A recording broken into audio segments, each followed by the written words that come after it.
name is Jenny Cash. I am proud to be the Chief Mission Officer of the Parks Alliance of Indianapolis.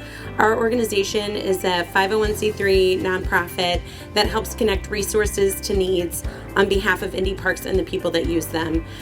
This Dick's Sporting Goods grant and the work here happening at Thatcher Park is a great example of the work that we do on behalf of Indy Parks. As I mentioned, connecting philanthropic and private resources to the needs in our communities to help just make our parks flourish and be great in the city. I know that Amy's already been mentioned once, but I just want to give a big shout out to Amy Anderson with Indy Parks, who helped bring this opportunity to our attention and helped make it possible. So thank you, Amy.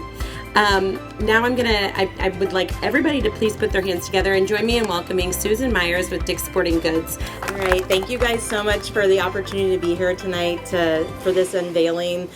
Just hearing everybody speak, I'm completely overwhelmed with just happiness and joy that this space is turning into a place that all of these kids behind me can use, as well as more athletes for the future. So I am Susan Myers. I'm the Senior Community Marketing Manager with Dick's Sporting Goods here in Indianapolis. I'm here on behalf of the Dick's Sporting Goods Foundation. And Dick's Sporting Goods, as many of you know, we believe that sports have the power to change lives, just like Brittany mentioned, and just having that access and availability.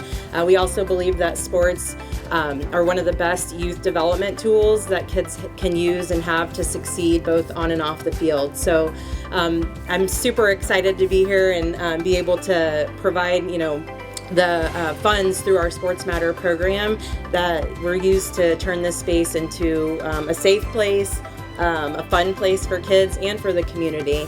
Thanks everybody here for all that you do for the youth in our community.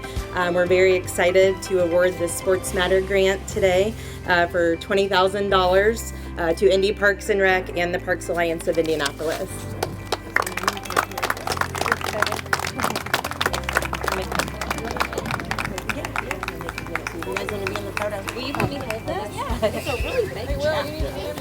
Hi, my name is Isabel Schleibacher. I am the Naptown United U16 head coach. I'm also our Naptown United board vice president and our select program coordinator. So lots of hats, lots going on. Just want to say thank you to Indy Parks for building another field and all the continued collaboration just to get soccer in the parks here in Indianapolis. And also thank you so much to Dick's Sporting Goods Foundation for the $20,000 grant to put together fields like this. If you build the fields, people will come and use them. It really means a lot to us to work with organizations like Indy Parks and Dick's Sporting Goods to have these spaces available. We hope that continues to happen in Indianapolis. It means a lot for our kids who play in the public parks. We're a grassroots organization, so we don't really have the capacity or ability to buy land and put soccer fields there like some of the bigger clubs do. So we're really reliant on public parks to make that happen, and that doesn't happen without fields. So this is really awesome having the kids out today. You could just see how much fun they were having. But yeah, it was a great time. Thank you so much for having us. My name is Carolina Figueroa. I am the president of Naptown United here at Thatcher Park. For our press release, we had, the park had a wonderful donation from Dick's Sporting Goods. And due to that, something that has been really hard as an inner city club has been finding spaces to play for our youth. So now that Thatcher Park has become a soccer space, we now have a place where we can host practices, games that we're really excited about, as we've realized that there's a huge need in the inner city for youth to be able to play pickup, organized sports, etc. And we're really glad to be out here. Naptown United was an idea. It was started off during COVID. It was from a group of community leaders, and a group of community leaders started to weekly have meetings, Zoom meetings at that time, just dreaming about what if we had an inner city club? What if we had a club that didn't just serve the suburbs and didn't cost an arm and a leg to be able to make sure that our kids and of every community can participate? What if we got rid of the barriers of transportation, of finances, and also the cultural barriers, and made sure that we are able to even reach out to communities in different languages and include all these kids, especially like our like newcomer immigrant communities that like come and they're like hungry for soccer, and build that type of environment for Indianapolis and underserved communities. So we dreamed about this when we had the time to sit behind a screen during COVID. We talked about it, we structured it, we had a lot of growing pains to begin with, right? Unlike most of us are very community-led. Not a ton of us had a lot of experience in the soccer world. So connecting the community aspect to the soccer aspect was a growing pain for us. Now, a year into our ribbon cutting, we are learning very well, what the barriers are, which space has been a barrier for us, but we also are learning, what the space looks like in Indiana soccer world, right? When it comes to rec, when it comes to select, travel, what do we have to do to make sure that our kids stay engaged? So what we realized this past year is our kids in the inner city there's a lot of talent out there. But those barriers for transportation, those barriers for cost still exist if we want to go into that travel space. But we want to be able to find that space for them because they deserve to compete. They want to compete. So that's something that is also something that we want to try to overcome soon. And I'm excited to be able to talk to Indiana Soccer about it. So Indiana Soccer has been a rock to lean on, especially with Justin always being that voice for us on helping us understand this is the way to connect to Indiana Parks. This is the way to connect to Indiana Soccer. Indiana Soccer has put us under their umbrella.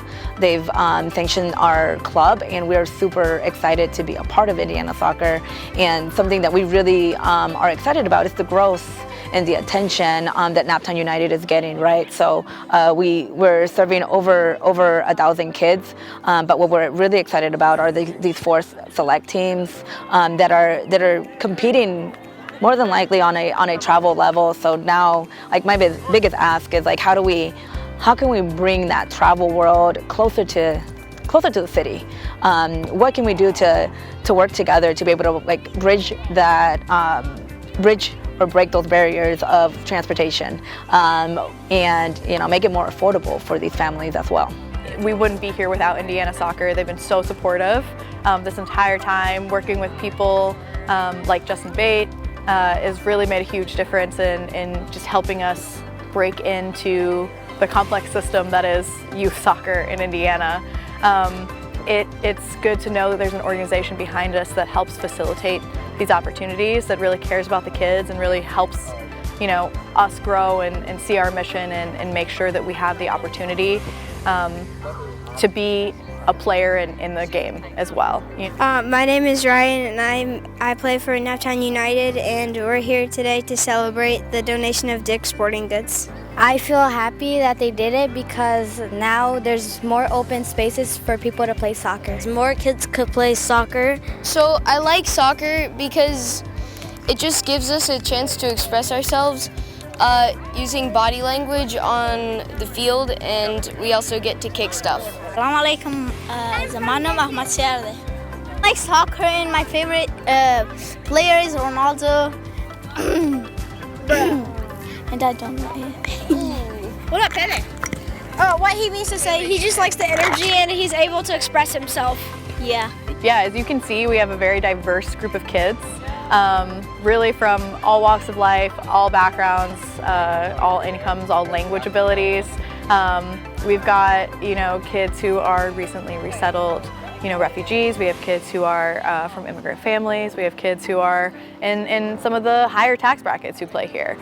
So it's great to see all of those kids come together. Like some of those language barriers are almost immediately overcome once you give a kid a ball and they just start joking around on a field. It's a universal language to play soccer. So it's just really cool to see all those kids out there. And I think it's really reflective of the city of Indianapolis. You know, like, we're a diverse community, we've got diverse teams out here. There are kids who don't have that same opportunity to play soccer in the suburbs. So having this here downtown, near East Side, near West Side, Far East Side, it really makes a difference to these communities to have that opportunity. So we're so happy to have these kids out here, you know, and give them that opportunity just like everyone else. 1, 2, 3, make it All right, bring it back in. Ready? 1, 2, 3, Naptown, 4, 5, 6, United. 1,